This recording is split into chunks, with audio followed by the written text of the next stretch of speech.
السلام عليكم واهلا بيكم في حلقه جديده وفيديو مهم جدا جدا، وركز معايا. هنتكلم عن حاجات مهمه جدا. والبدايه كاس ملك اسبانيا دور ربع النهائي، كان في برشلونه وريال سوسيداد، وبرشلونه قدرت تكسب 1-0 بهدف لبدري. والماتش اللي بعديه كان في اتلتيكو مدريد وريال مدريد، واتلتيكو مدريد كانت كسبانه ريال مدريد 1-0، وريال مدريد عمل كومباك وفاز 3-1 كده، وصل نص النهائي.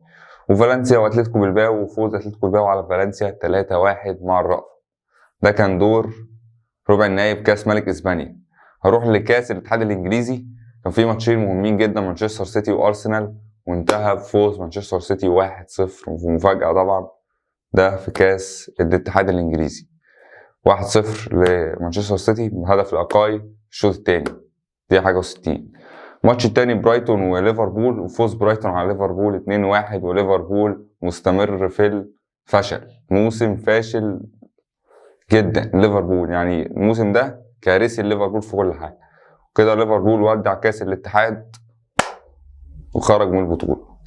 كده احنا خلصنا الكاسين، هندخل على الدوريات. والدوري الاسباني الاسبوع 19، فوز برشلونه على جيرونا 1-0 بهدف لبدري. بدري مقدم اداء عالي جدا جدا جدا الموسم ده، بعد كاس العالم عامل موسم عالي.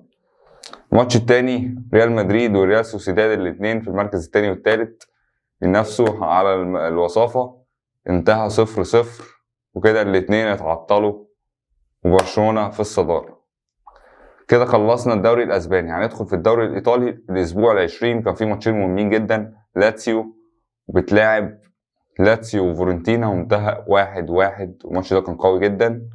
والماتش الاخير نابولي المتصدر بيلعب روما، وانتهى فوز نابولي 2-1 على روما. وده كان الاسبوع ال20 من الدوري الايطالي سيري A. كده خلصنا الدوريات كلها. طبعا الدوري الانجليزي مفيش الاسبوع ده خالص. هنتكلم بقى عن ارقام وظواهر. طبعا هداف الدوري الانجليزي حتى الان هالاند برصيد 25 هدف من 20 ماتش. وعندك الاسيستات دي بروين 11 اسيست. ده الدوري الانجليزي. الدوري الفرنسي اللي متصدر الهدافين كيليان امبابي 13 هدف، وعندك من 15 مباراة. وعندك الاسيستات ميسي. طبعا المتصدرين هالاند هو المكتسح في الهدافين، والاسيستات ميسي ودي بروينا هما المكتسحين، كل واحد 11 اسيست. وباقي الدوريات كل هداف عنده 13 هدف. ليفاندوفسكي 13 هدف من 19 ماتش. كل بقى الهدافين كده. معانا الدوري الالماني 12 هدف، كل الهدافين 13 12 كده 15. معانا هالاند طبعا ده ظاهرة. طبعا دي ارقام كده بنتكلم عنها ظواهر. كل اسبوع هنتكلم عن ظواهر وحاجات مهمه. وفي اخر الحلقه طبعا بيبقى في سؤال، والسؤال بقى احنا دلوقتي يعتبر خلصنا الحلقه، بس في حاجات مهمه هنقولها في الاخر. سؤال الحلقه ده، اقدم نادي، ما هو اقدم نادي كره قدم في العالم؟ تجاوب عليه في الحلقه الجايه، تجاوب عليه وهنقوله الاجابه في الحلقه الجايه ان شاء الله.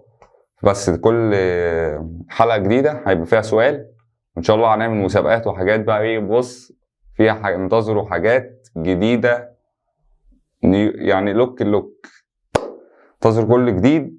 طبعا ما تنساش اللايك والشير والسبسكرايب، تفعيل جرس التنبيهات. تابعني بقى على كل السوشيال ميديا تلاقيها في الديسكريبشن.